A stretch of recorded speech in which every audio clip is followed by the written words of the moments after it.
உச்சத்தை தொட்ட தங்க விலை. மீட்க முடியாத அடகு நகையை விற்பதற்கு இதுவே சரியான நேரம். இனியும் யோசிக்காதீங்க. உங்க தங்க நகைய அதிக விலைக்கு விற்க சிறந்த வழி பிரைம் கோல்ட் ஹப் 9840551787. ஆஹா, no compromise. உங்க சைடுலயும் எங்க சைடுலயும். It's a GT promise. GT Holidays, South India's #1 travel brand. இந்த கிறிஸ்துமஸை இன்னும் அழகாக்க காஞ்சிபுரம் SM சில்க்ஸில் 60% வரை சிறப்பு தள்ளுபடி. அருகில் உள்ள ஷோரூமை இப்பவே விசிட் பண்ணுங்க. டிரான்ஸ்ஃபார்மர்ல ஏறுற எந்த கட்சி தொண்டரையும் அந்த இளைஞனையும் ஏதாவது ஒரு கட்சியில பாத்திருக்கீங்களா? தமிழ்நாட்டு அரசியல்ல என்னைக்காவது பாத்திருக்கீங்க? எம்ஜிஆரை பார்க்க ரயில் மேலே ஏறின வரைக்கும், தண்டவாளத்தில் படுத்த வரைக்கும், மரத்து மேலே ஏறி ஒடிஞ்சு விழுந்து ஒரு காரணம் இதெல்லாம் அந்த தலைவர் மேல் கொண்ட அன்பு. விஜய் என்ற ஒரு மனிதர் ஒரு லைட் ஒளியை புகுத்துறார். இந்த லைட்லயே போனா நம்ம ஊருக்கு போயிடலாம், தடம் தெரியுதுன்னு போயிட்டு இருக்கிறதுக்கு தொலைகிட்டு இருக்கான். இதுக்கு ஒரு ஆள் ராமர் தான். இந்த 2 ஏத்தம் மாற்று வேணும்னு ரொம்ப நாளா இருந்தது. மாணவர்களா தற்குறியா, படித்தவர்களா தற்குறியா, என்னங்க பேசுறீங்க? விஜய் ஆதரிச்சா அவன் தற்குறி. என்ன அருமையான பட்டம் பாத்தீங்களா? இந்த திமுக கட்சி இதெல்லாம் இருக்கவங்கள என்னங்க ஆளு? மொழிக்காக உயிரை கொடுத்த தேசத்துல போயிட்டு 41 பேர் எது கொடுத்தாங்கன்னே தெரியாம போய் விஜயை பார்க்க போய் கொடுத்திருக்காங்க சார். எதிர்காலத்தில் நம்மை காக்க வந்தவன தலைவனை பார்க்க போய் உயிர் இருந்துருச்சு. இது எதிர்பாராத ஏற்பட்ட விபத்து. விஜய் அந்த வீட்டுக்கு போறார். அங்க ஒரு கும்பல் கூடி அசம்பாவிதம். என்ன முழுவதும் பேச விடணும். தயவு செய்து அவர் கும்பல் கூடுதுன்னா அவர் வீட்ல தான் சார் இருக்கணும். என்ன முழுசா பேசினா எப்பவுமே வீட்ல தான் இருக்கணும். என்ன பேச விட்டு பதில் சொல்லுங்க. குண்டடிபட்டு ஹாஸ்பிட்டல் படுத்தினா கூட அவர் முகத்தையே பார்க்காம ஓட்டுப்பட்டேன் தலைவர். விஜய் பனையூர்ல வீட்டுக்குள்ள பூட்டிக்கிட்டு தான் ஓட்டு போட மக்கள் தயாராயிட்டாங்க. இது யதார்த்தமான உண்மை. மாற்றம் வேணும்னு முடிவு பண்ணிட்டாங்க. விஜய்க்கு கூடுற கூட்டம் எதையாவது சொன்னா கேட்கிற கூட்டமா, அடங்கி போற கூட்டமா? அப்ப இது ஒரு கூட்டத்தை உங்களால ஒரு 1 லட்சம் பேர் 50,000 பேர்த்தை அடக்க முடியல. அரசு எதுக்கு? Police department.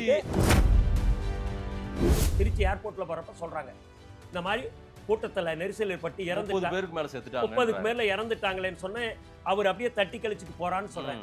அவரை தவிர வேறு தலைவரா இந்த அரசியல் பண்ணி ரோட்ல உட்காந்து ஐயோ என்ன பார்க்க வந்து தொண்டை போயிட்டானே நான் போய் பாப்பேன்னு போயிடான். போலீஸ் அவனை விட போறது இல்ல, போய் ஸ்டீனை போட்டு பெரியப்பான். நம்ம ஊர்ல என்ன நடந்துகிட்டு இருக்கு? உண்ணாவிரதம் உட்காந்தா உண்ணுவிரதம் இருக்கேன். ஏற்கனவே ஆளுங்கட்சியை கண்டிச்சு உண்ணாவிரதம் ஏடிஎம்கே உட்காந்தா திமுக உண்ணாவிரதம் பிரியாணி வாங்கி கொடுக்குறான். இதான் இந்த நாட்டில் தான் நடந்துகிட்டு இருக்கு. பார்த்துக்கிட்டு தான் இருக்கீங்க.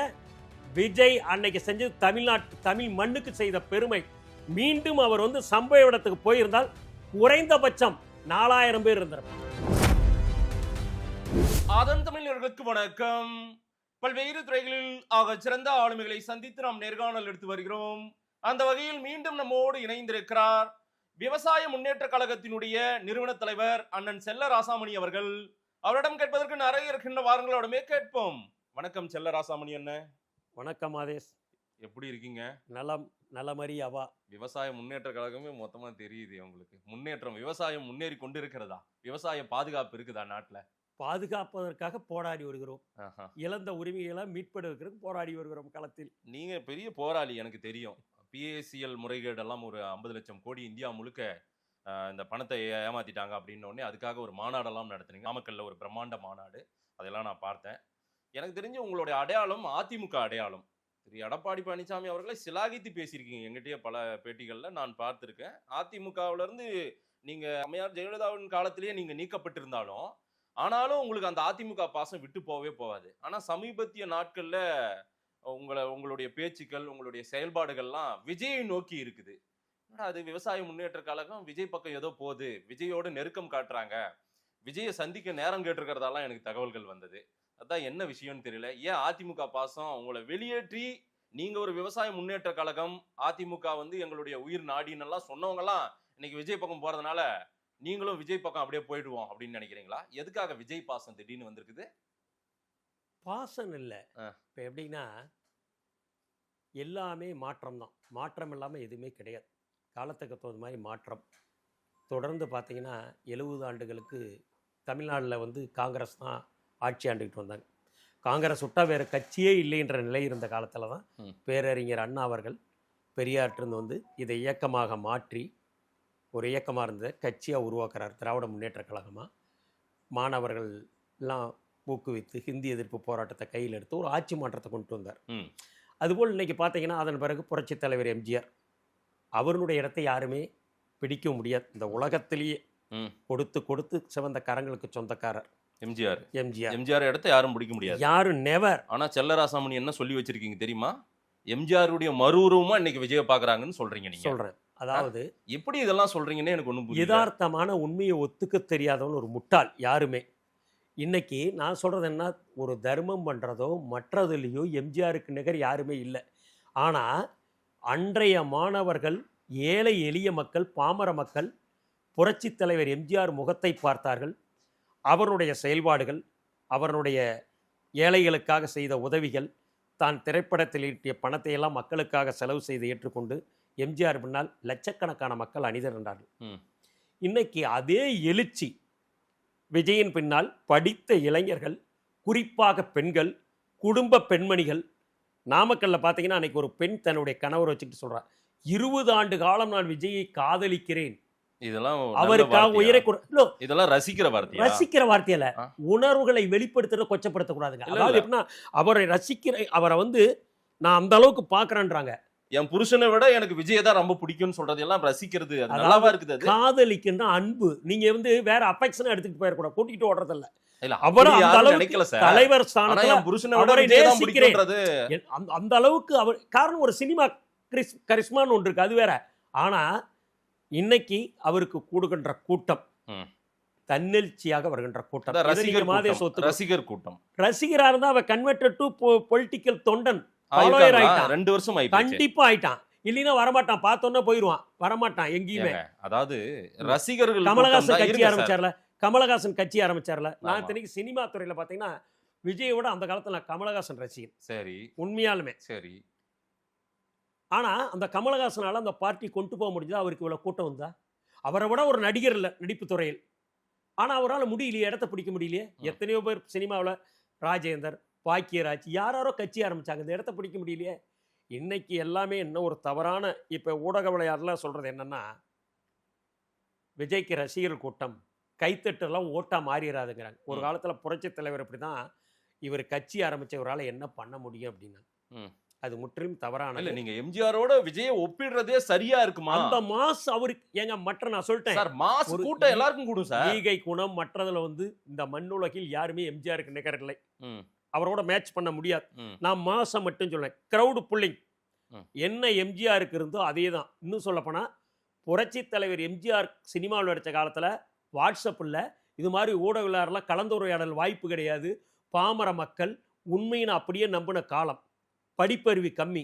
ஆனால் இன்னைக்கு இவ்வளவு பார்வேடாக வந்தும் என்ஜினியரிங், டாக்டர், அட்வொகேட் அத்தனை பசங்களும் கல்லூரி ஸ்டூடெண்ட் விஜய் டிவிக்கேன்னு சொல்கிறான்னா அவன் ஓட்டை மாற்றி போடுவான்னு சொன்னால் பைத்தியார்த்தனம். இன்னொன்று மாதேஷ், ஊடகவியலாளர்களோ இதில் கலந்து கொண்டு டிபேட்டில் பேசுகிறவங்கள சொல்லி நாட்டில் ஆட்சி மாற்றம் ஏற்பட போதில்லை. சரி, காணி கலனியில் கஷ்டப்படுவர்கள், மாணவர்கள், இளைஞர்கள், தாய்க்குளங்கள், மகளிர் நினைச்சாத்தான் ஆட்சி. விவசாயிகள் அடையாளம் எதுவும் விஜய்க்கு இல்லை, அதனால நம்ம போய் முதல்ல அங்கே இடம் பிடிச்சிடலாம் அப்படின்னு ஏதாவது உங்களுக்கு ஆசை? நான் யாருக்கிட்டையும் இடம் பிடிக்கணுங்கிற எண்ணமே கிடையாது. என்ன நடக்குது, நான் வந்து விவசாய முன்னேற்ற கழகம் விவசாயிகளுக்காக நடத்திட்டு வர்றேன். நான் யாருக்கிட்டையும் இடம் பிடிக்கணுங்கிற அவசியம் எனக்கு இல்லை. என்ன வந்து 10-12 ஆண்டுகளுக்கு முன்பு நான் அந்த அண்ணா திராவிட முன்னேற்றத்தில் முறையாக பார்த்தீங்கன்னா ஜெயலலிதா அம்மா அவர்களால் அதான் ஒரே ஒரு தேர்தல் தான் முறையாக கட்சியில் அமைப்பு ரீதியாக அறிவிக்கப்பட்ட தேர்தல். அந்த தேர்தலில் நான் ஒன்றிய செயலாளர் பதவிக்கு போட்டிட்டு மாணவர் ஒன்றிய கழக செயலாளர் தேர்வாகி வந்தேன். மாணவர் அணியிலே இருந்தவர். ஆமாம், புரட்சி தலைவர் காலத்திலே வந்தவன். புரட்சி தலைவர் அம்மா மேலே கருணாநிதி அவர்கள் பொய் வழக்கு போட்டு சிறையில் அடைத்த பொழுது 13 நாட்கள் தமிழ்நாட்டிலேயே 47 பட ஒரு ஒன்றியத்தில் அதிக எண்ணிக்கையில் கைதாகி கோயம்புத்தூர் சிறைச்சையில் 13 நாட்கள் இருந்தவன். அதன் பிறகு நான் வந்து மோட்டார் போக்குவரத்து கூட்டமைப்பு, தமிழ்நாடு மணலாரி உரிமை சங்கம், இது மாதிரி இதெல்லாம் அமைப்பெல்லாம் நடத்திட்டு வர்றேன். அதன் சார்பாக தமிழகத்தில் அம்மா ஆட்சியில் நடைபெற்ற மணல் கொள்ளையை கண்டித்து போராட்டத்தில் ஒன்றிய செயலாளர் இருந்தாலும், கட்சியில் இருந்தாலும், பொறுப்புகளில் இருந்தாலும் அதை கண்டித்து நான் போராட்டத்தில் ஈடுபட்டதால் அன்றைய தினமே எனக்கு வேண்டாத எங்கள் கட்சியில் இருக்க 2ஆம் கட்ட தலைவர்கள், அம்மா அவர்களை என்னை பற்றி தவறான அரசுக்கு எதிராக போராடுகிறார், மக்களிடம் கெட்ட எண்ணத்தை உருவாக்குகிறான் என்று சொல்லி அன்றே என்னை நான் பேட்டி கொடுத்துக்கிட்டு இருக்கேன் டிவியில் மணல் கொள்ளையை பற்றி. அதே நேரம் ஜெயா டிவியில் வந்து செல்லராஜாமணி கட்சியினுடைய அனைத்து பொறுப்புகள் உறுப்பினர் பொறுப்பு வந்து நீக்கப்படுகிறா வந்தது. அப்போ கூட ப்ரெஸ்ஸில் உங்கள் மீடியா கேட்டாங்க, என்ன சார் நீங்கள் லாரிக்காக போராட்டம் நடத்துகிறீங்க, உங்களை கட்சி விட்டு நீக்கிட்டாங்களேன்னு. ஒன்றை இழந்தால் ஒன்றை பெறலாம். கட்சி பதவி இழந்து விட்டேன், ஆனால் பல்லாயிரக்கணக்கான லாரி உரிமையாளருடைய கோரிக்கையை நிறைவேற்றி வெற்றி கண்டுள்ளேன். பெருமிதத்தோடு வீட்டுக்கு செல்கிறேன். அன்று முதல் இன்னைக்கு வரைக்கும் 10-12 ஆண்டுகள் இந்த இயக்கத்தில் நீக்கப்பட்டாலும் வேறு எந்த இயக்கத்திற்கும் செல்லாமல் அதிமுக அனுதாபியாக இருந்து வருகிறேன். விவசாய முன்னேற்ற கழகம் என்ற ஒரு இயக்கத்தை நடத்தி வருகிறேன் விவசாயிகளுக்காக. அதானே, அதிமுக தான் உங்க அடையாளம். அந்த அடையாளத்தை விட்டு இன்னைக்கு விஜய் அதை விட உயர்ந்து நிற்பார், விஜய் பக்கம் ஒரு பெரிய கூட்டம் போகுது, அந்த கூட்டத்தோட நானும் சேர்ந்து போறேன் அப்படின்னா அது என்ன அரசியல்? அது தவறா. எல்லாரும் ஒரு பாதியில போறாங்க, நம்மளும் அது கூட நான் சேர்ந்து போறேன்னு எந்த இடத்துலயுமே நான் சொல்ல ஆசைப்படுறேன். என்ன நடக்குதுன்றத சொல்றேன். என்ன நடக்குது இப்ப நாட்டுல, என்ன நடக்குது அதை ஒத்துக்கணும் ஒவ்வொரு மணி. அதிமுக உயிர்ப்போடு இருக்கா இல்லையா? இன்னைக்கு இருக்குல்ல, வலிமையோட இருக்குல்ல. தமிழகத்தில் தனிப்பெரும் வாக்கு வங்கி கொண்ட இயக்கம் அனைத்து இந்திய அண்ணா திராவிட. அப்புறம் எதுக்கு இரண்டாவதான் திராவிட முன்னேற்ற கழகம். தனிப்பெரும் கூட்டணி இல்லாம இன்னைக்கு தேர்தலை சந்திக்கின்ற ஆற்றல் மிக்க இயக்கம் அனைத்து இந்திய அண்ணா முன்னேற்ற கழகம். அதை விட என்ன சிறப்பு விஜய் கிட்ட இருக்கு? என்ன விஜய் கட்சியில என்ன சிறப்பு வந்துருச்சு? விஜய் புதுசா வந்ததுல என்ன ஒரு அந்த மாஸ்ன்றீங்க நீங்க? இப்ப வெறும் மாஸ். நீங்களும் சினிமா ரசிகர் மாதிரி பேசிட்டு இருக்கீங்க. ரைட். இப்ப எனக்கு என்ன வருத்தம்னா, இப்ப அதிமுக இருக்கவங்க என்ன பேசணும்? குடும்ப ஆட்சின்னு பேசணும் திமுகவை. ஆமா, அது 100% கரெக்ட். அந்த குடும்ப ஆட்சிக்கு அடுத்த ஸ்டெப்புக்கு போங்களே. இந்த கட்சியில தொடர்ந்து அம்மா பீரியட் இருந்து தலைவர் பீரியட் இருந்து சொல்ல போனா சில நபர்களே அமைச்சர்களாக இருக்கிறார்கள். ஏன் இளைஞர்களுக்கு வழி விடுங்களேன். இப்ப மதிப்பிற்குரிய நான் நேசிக்கூடிய எடப்பாடி என்ன சொல்றாரு? சாமானிய எளிய தொண்டனாகிய நான் இந்த அளவுக்கு உயர்ந்திருக்கிறார். உண்மையாலுமே அவர் கடின உழைப்பால் வந்தவர். எல்லாரும் சில பேர் சொல்றாங்க அவங்களால் உருவாக்கப்பட்ட அவருடைய திறமை, அம்மாவிடம் கொண்ட விசுவாசம், அதற்காகத்தான் அவர் இந்த நிலை அடைந்திருக்கார். ஏன்னா அவர் மாவட்ட செயலாளர் இருந்த காலத்திலிருந்து எனக்கு நன்கு அறிந்தவன், அவரோடு நான் அதிக தொடர்பில் இருந்தேன். அதனால சொல்கிறேன், படிப்படியாக உயர்த்தப்பட்டு இந்த நிலைக்கு வந்திருக்காரு. அதே மாதிரி குடிமராமத்து பணிகள் இன்னைக்கு தமிழ்நாட்டில் பார்த்தீங்கன்னா தவறாக சொல்லுங்க, பொன்மனச்செம்மல் அம்மா கூட மாஸ்ட் லீடர், அவங்கள அவ்வளோ சீக்கிரம் அணுக முடியாது. அதனால சில திட்டங்கள் அதிகாரிகள் போய் செயல்படுத்த முடியாமல் போயிடுச்சு. அவங்க இதை செய்யினாத்தான் செய்ய முடிஞ்ச சூழ்நிலை இருந்தது. ஆனால் எடப்பாடி ஒரு சாமானிய எளியவர்னால சாதாரணமாக அதிகாரிகள் போய் ஃப்ரீயாக கூப்பிட்டு பேசுகிறார், இந்த திட்டம் செய்யணும். அப்போ அவங்களும் ஃப்ரீயாக சொல்கிறாங்க. அப்படி வந்தால் தான் இந்த குடிமரா திட்டங்கள் எல்லாமே. நீங்கள் பார்த்தீங்கன்னா அத்திக்கடவு அவினாசி திட்டம்ல கனவுல கூட அதை நினச்சி பார்க்க முடியாத திட்டம். விவசாயிகளுக்கு மிகப்பெரிய ஒரு வரப்பிரசாதம். அதெல்லாம் எந்த மாற்று கருத்தும் கிடையாது. நாளைக்கு அதிமுக ஆட்சி அமைத்தாலும் என்ன போகுது? அவரை சுத்தி இருக்கு ஏற்கனவே இருந்த அந்த அமைச்சர்கள் தான் அமைச்சராக போறாங்க. அவங்க தான் மாவட்ட செயலாளர் வரணும்னு விஜயை தேர்ந்தெடுக்கிற மாதிரி ஒரு ஆசைப்படுறீங்க நீங்க? ஆமா, கண்டிப்பா. எத்தனையோ இளைஞர் இந்த இயக்கத்துக்கு தியாகம் பண்ணிருக்காங்க. குடிமராமத்து எடப்பாடி சொன்னீங்க, குடிமராமத்து பணி. அதே போல அவர் வந்து பல விஷயங்கள் பண்ணதை நீங்க வந்து சுட்டிக்காட்டி நிறைய பேசுறீங்க. விவசாயிகளுக்கு பல விஷயங்கள் பண்ணியிருக்காரு. அதையெல்லாம் சொல்லும் போது இதெல்லாம் நமக்கு விஜய்க்கு தெரியுமான்னு நமக்கு உங்களால உணர முடியுதா? முதல்ல விஜய்க்கு இதெல்லாம் தெரியுமா? இப்போ வந்திருக்கேன், புரட்சி தலைவர் அடிபடுத்தா அரசியலுக்கு வந்தார். இன்னைக்கு அதே மாதிரி தான் ஒவ்வொருத்தரும் ஒவ்வொரு சூழ்நிலையிலிருந்து வந்தவங்க தான். அதே மாதிரி விஜய் இப்போ தானே அரசியலுக்கு வந்தார். இப்போ எம்ஜிஆரிடம் நாட்டை ஆள முடியுமா கொடுத்தால்? கருணாநிதி கேட்பதற்கு சட்டமன்றத்தில் பதில் சொல்லி விடுவாரா? ஒரே நாளில் ஓடிடுவார். நாங்கள் எடப்பாடி பழனிசாமி ஆட்சி தக்க வைக்க முடியுமான்னாங்க. அதாவது புரட்சித் தலைவர் அம்மா மறைந்த பிறகு இவரை வந்து தேர்ந்தெடுத்த பிறகு என்ன பேசு? தமிழ்நாட்டில் மாதேஷ் உட்பட என்ன நினைச்சிருப்பீங்க? இவராலாம் கண்டினியூ பண்ண முடியாத பண்ணீங்க. 4 ஆண்டு காலம் நிறைவு செஞ்சார் திருப்திகரமா. அது மாதிரி விஜய்ட்ட ஒரு ஆட்சி கொடுத்தா தாங்க தெரியும். கொடுக்காம நீங்க எப்படி சொல்றீங்க? விஜய் முதல்ல வெளியவே வரமாட்டேன்றாரு. வெளியில என்ன வரல? இப்ப நேத்து பாண்டிச்சேரி போலியா? ஆமா, அதான் செலக்டட் பாண்டிச்சேரி போலியா? பாண்டிச்சேரியில போய் அவர் பேசின அரசியல் என்ன சார் சொல்லுங்க? அவர் பேசின அரசியல் பேச சொல்றீங்களா நீங்க? அவர் கொடுக்கிற அடக்குமுறை என்னன்னு தெரியுமா? எந்த ஒரு பாண்டிச்சேரியில தான் ஒண்ணுமே பண்ணலையா அவர்? அவரே ஃப்ரீயா போலீஸ்க்கு நன்றி சொல்றாரு, சிஎம்க்கு நன்றி சொல்றாரு. எந்த ஒரு உலகத்துல இதுவரைக்கும் அதிமுக திமுக 2 கட்சிக்குமே சொல்றேங்க, பணம் கொடுத்தா ஆட்களை கூட்டிகிட்டு போகிறோம் மீட்டிங். இதில் வந்து மாறுபட்ட கருத்தே கிடையாது. உண்மையை ஒத்துக்கணும். மாதேஷ் வேணா ஒரு மீட்டிங் நீங்கள் எத்தனையோ ஊடகத்தில் வந்திருக்குல்ல, லாரிக்கிட்டு எண்ணி கொடுக்குறது 200-300. இதுதான் நடந்துக்கிட்டு இருக்கு. தன்னெழுச்சியாக தன்னுடைய கை காசை செலவு பண்ணிக்கிட்டு போற ஒரே கூட்டம். இன்னும் இதை விட சொன்னா ம். QR கோடு கொடுத்து போறான்னா எவ்வளவு அவன் வந்து அந்த விஜயை நேசிப்பான். விஜய் மேல எந்த அளவுக்கு அவனுக்கு ஒரு வெறித்தனம். அரசியல் தெரியுமா அவங்களுக்கு எல்லாம்? அரசியல் கண்டிப்பா தெரியும். அரசியல் தெரியும். எங்க தெரியுது? அரசியல் பிறக்கிறப்ப கரூர் உங்க ஊர்ல தெரிஞ்சாலும் நாமக்கல் பக்கத்துல கரூர்ல ஒரு பெரிய இன்சிடென்ட் நடந்துச்சு. சரிங்க. விஜய் சொன்ன டைம் என்ன, வந்த டைம் என்ன, ஓகே. அதுவும் தெரியாம கூட்டம் முந்தி மோதி எல்லாம் Okay. கூடி ம். அது விபத்தா மாறும் கூட அந்த கூட்டம் தெரியாம பாவம் ம். 41 பேர் இறந்து போயிட்டாங்கல்ல. ம். இப்படிதானே அந்த அரியா கூட்டமா இப்ப இருக்காங்க. நீங்க 3 மணிக்கு டிபேட்டுக்கு என்னை வர சொன்னீங்க. ஆமா. 2:30 மணிக்கு. ஆ, நான் ஒரு 3 மணிக்கு தான் 1/2 hour லேட். சரி காரணம் எனக்கு வர்றப்ப அடையாறுகிட்ட ஹெவி டிராபிக். சரி. ஒரு மாஸ் லீடர் வர்றாருன்னா அவர் எம்ஜிஆர் எப்படி வருவார் தெரியுங்களா? வியாழக்கிழமை வர்றாருன்னா சனிக்கிழமை தான் வருவார். எம்ஜிஆர் காலத்துல இப்படி எல்லாம் விபத்து வியாழக்கிழமை ஏற்பட்டதா? ட்ரெயின் வந்து எம்ஜிஆர் காலத்துல மதுரை போகாட்டி திண்டுக்கல்லே நிறுத்திட்டான். 3 மணி நேரம் ட்ரெயின் நகர்ல. நல்லது. வேற வழி இல்லாம ரோடு வழியா போகணும்னு சொன்னாங்க. நடந்துச்சு நடந்துச்சு நடந்துச்சுல. நடந்துச்சு. அந்த கும்பல் இன்னைக்கு இருக்குது விஜய் கிட்ட, தளபதி கிட்ட. ஆ, ஆ. அதனாலதான் இதுல என்ன இருக்கு, ஒரு மாஸ் லீடர் வர்றாருன்னா ரோடு வருங்கன்னு வண்டியை தேக்குறான், போறான் வர்றான், போக முடியல. ம். நீங்க அந்த அளவுக்கு பாதுகாப்பு கொடுக்கணும்ல. சரிங்க. இப்ப கரூர் இன்சிடென்ட் சொல்றேன். நாமக்கலுக்கு அவர் வர்றார். நாமக்கலுக்கு சொன்ன டைமுக்கு வர முடியல. உங்க ஊர்லயே ஒரு 70 பேர் மயக்கம் போட்டு விழுந்தாங்களா? ஒத்துக்கிறேன். நீங்க பாத்தீங்களா? போனீங்களா கூட்டத்துக்கு? நான் கூட்டத்துக்கு நாளைக்கு வெளியூர் இருந்தேன். வெளியூர்ல இருந்தீங்க. ஆ, ரைட்டுங்க. நான் கேட்கறேன் என்னன்னா, ஒரு கூட்டத்துக்கு அனுமதி கேட்கிறப்ப எல்லாம் பல போராட்டத்தை நடத்தியிருக்கேன்.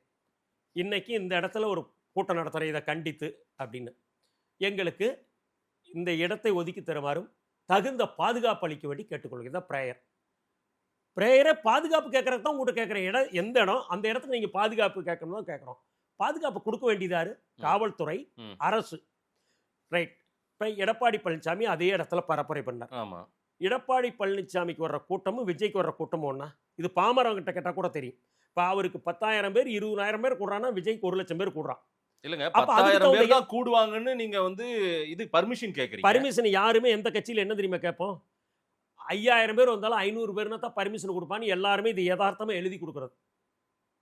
ஆனா காவல்துறை அதிகாரிகள் ஏற்கனவே நாகை மாவட்டம், திருச்சி மாவட்டம், பெரம்பலூர் மாவட்டம் டூர் போயிட்டு வந்திருக்காரு விஜய். ம். அங்க எவ்வளவு கூட்டம் அவர் குடிச்சு எவ்வளவு தள்ளுமுள்ளு ஏற்பட்டதுன்னு தெரிஞ்சு ம். அதுல பாடம் கற்பித்து எப்படி நம்ம பாதுகாப்பு வழங்கணும், ம். இந்த இடத்தில் பாதுகாப்பு வழங்கினா 1,00,000 பேர் கூடுறான்னா தாக்கு பிடிக்குமா, அப்ப கொடுக்குறப்ப என்ன பண்ணணும், மறுப்பு தெரிவிச்சு நீங்க மாநாடு நடத்த மாதிரி ஒரு இடத்த, நேற்று பாண்டிச்சேரியில் கேட்டாங்களா, அது மாதிரி ஒரு இடத்த ஒதுக்கி. இப்ப கரூர்ல ஏற்பட்ட இன்சிடென்ட் பாடம் காவல்துறை சிறப்பா பாண்டிச்சேரியில் செஞ்சிருக்கு. அதே கரூருக்கு முன்னே 3 இடத்துல அவர் மாநாட்டிலே 500 ஏக்கரை பிடிச்ச விக்கிரவாண்டி மாநாட்டிலே மயக்கம் போட்டான். அப்ப என்ன பண்ணணும், ஒரு சச்சா மாஸ் லீடர் நீங்க அதுக்கு தகுந்தமான இடத்தை நீங்க தேர்வு பண்ணி இல்ல கொடுக்கணும். சார், அவருக்கு தப்பு ஏதோ நடக்க போகுது, ஏதோ அங்க வந்து இஷ்யூ ஆக போகுது, ம். நீங்க புரிஞ்சுக்கோங்க, கேஷுவாலிட்டி மாற மாதிரி இருக்கு, நீங்க இங்க நின்னே பேசிட்டு போங்கன்னு போலீஸ் தரப்பெல்லாம் சொன்னதாக சொல்றாங்க எல்லாருமே. ஏன் அதையெல்லாம் கேட்காம, இல்ல நான் அந்த இடத்துல தான் பேசுவேன், நான் அங்கதான் வருவேன், நான் வர்றது லேட்டு தான், ஆனாலும் நான் அங்கதான் போய் பேசுவேன்னா அது நெருக்கடி ஆகும்னு எச்சரிக்கிறாங்கல்ல போலீஸ். சரி, ரைட்டுங்க. எஸ் அ பார்ட்டி லீடர், நான் டூர் வந்துட்டேன், நான் திட்டமிட்டபடி பேசுறேன்னு சொல்றார். உங்களுக்கு பாதுகாப்பு கொடுக்க வேண்டியது, அதனால ஒரு பிரச்சனை உருவாச்சுன்னா மக்களுக்கு சொல்ல வேண்டிய கடமை உங்களுக்கு. நீங்க அதை தடுத்து பர்மிஷன் உங்களுக்கு கொடுத்த அந்த டைமுக்குள்ள நீங்க உங்களுக்கு அனுமதி ரத்து செய்யப்பட்ட திரும்பி போன்னு சொல்லி 144 போட வேண்டியதானே? எது 144 போட்டிருந்தா அந்த திருப்பரங்குன்றத்துல கூட்டம் அடங்கி அமைதியா 144 போயிருக்குமா? இருங்க, அந்த திருக்கல்குன்றத்துல கூட்டம் அமைதியா அடங்கி போற திருப்பரங்குன்றத்துல என்ன கூட்டமா? பண்ணீங்க? சார், 144 விஜய்க்கு கூடுற கூட்டம் எதையாவது சொன்னா கேக்குற கூட்டமா, அடங்கி போற கூட்டமா இது? அப்ப இது ஒரு கூட்டத்தை உங்களால ஒரு 1,00,000 பேர் 50,000 பேர்த்தை அடக்க முடியல. அரசு எதுக்கு, போலீஸ் டிபார்ட்மெண்ட் எதுக்கு? அடிச்சு விரட்டினாலோ இல்ல அவங்க மேல ஏதாவது ஒரு வேற ஒரு சம்பவத்துல ஈடுபட்டாலோ நாமக்கல்லே ரத்து உடனே பண்ணி மிகப்பெரிய குற்றச்சாட்டு வரும் சார். மாதேஷ், ஒரே நிமிஷம்.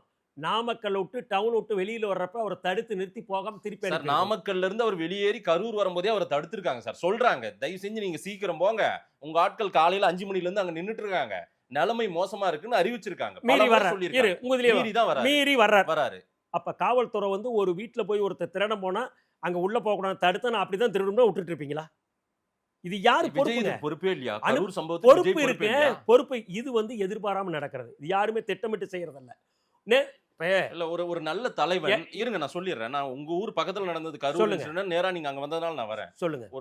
ஒரு துர்ச்சம்பவம் நடந்துருச்சு சார். சரி. தப்பு நடந்துருச்சு. அதுக்கு அவரே குற்றவாளி கிடையாது சார். அவருக்கு இதெல்லாம் நடக்கணும்னு ஆசையெல்லாம் இருக்கும் இருக்காது, அது தப்பு அது. ம். அப்படி ஏன்னா அவர் வந்து அவரை பார்க்க வந்த கூட்டம், அவருக்குமே உணர்வு சரி. இருக்கு. அதனாலதான் ஒரு 3 நாள் கழிச்சு வருத்தப்பட்டாரு அவர். Right. சரிங்களா? அங்க இருந்து கிளம்பி உடனே சென்னை வந்துட்டார்ல, ம். ஏன் அங்க நின்னு பாத்துக்கலாம்ல, பக்கத்துல திருச்சியில போயிருக்கலாம்ல, இல்லைன்னா அட்லீஸ்ட் சேலத்துக்கு பக்கத்துல நியர்பை எங்கேயாவது ஒரு இடத்துல தங்கி அந்த மக்களை கண்காணிச்சிருக்கலாம்ல, அவரு துரிதப்படுத்திருக்கலாம், வேகப்படுத்திருக்கலாம்ல, அவங்களுக்கெல்லாம் ஆதரவா இருங்க அப்படின்னு சொல்லியிருக்கலாம்ல, ஏதாவது சொன்னாரா அவரு?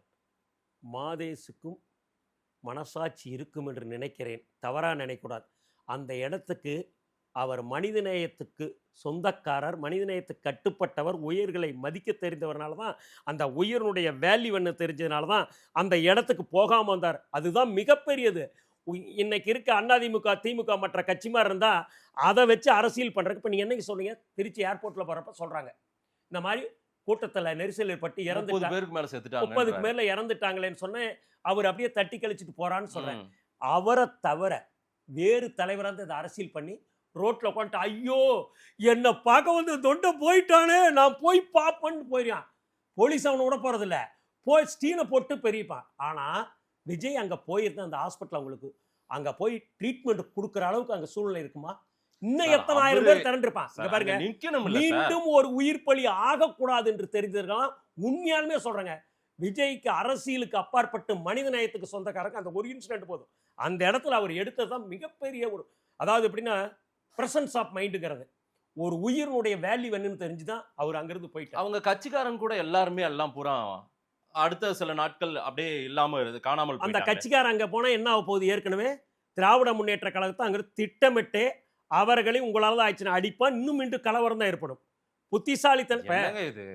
ஒரே நிமிஷம். ஆதரவு கொடுக்க போறவங்க, ஆறுதல் சொல்ல போறவங்கள அடிப்பாங்களா என்ன? என்னங்க ஆறுதல் சொல்ல நம்ம ஊர்ல என்ன நடந்துகிட்டு இருக்கு? உண்ணாவிரதம் உட்காந்தா உண்ணுவிரதம் இருக்கேன். ஏற்கனவே ஆளுங்கட்சியை கண்டிச்சு உண்ணாவிரதம் ஏடிஎம்கே உட்காந்தா திமுக உண்ணுவிரதம் பிரியாணி வாங்கி கொடுக்குறான். இதான் இந்த நாட்டில் தான் நடந்துகிட்டு இருக்கு, பார்த்துக்கிட்டு தான் இருக்கீங்க. விஜய் அன்னைக்கு செஞ்சது தமிழ் மண்ணுக்கு செய்த பெருமை.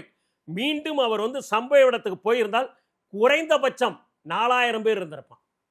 இது ஏத்துக்காத மனசாட்சி உள்ளவனுக்கு தான் தெரியும். ஏங்க மறுபடியும் விஜய் போனார்னா என்னங்க ஆக போகுது? ஒட்டுமொத்த தாவேக தொண்டர்களும் பொதுமக்களும் ஆர்ப்பரிச்சு மீண்டும் அங்க வரப்போறான். என்ன அங்க ஹாஸ்பிட்டல் அவங்களுக்கு எல்லாம் ட்ரீட்மெண்ட் கொடுக்குற சூழல் இருக்குமா?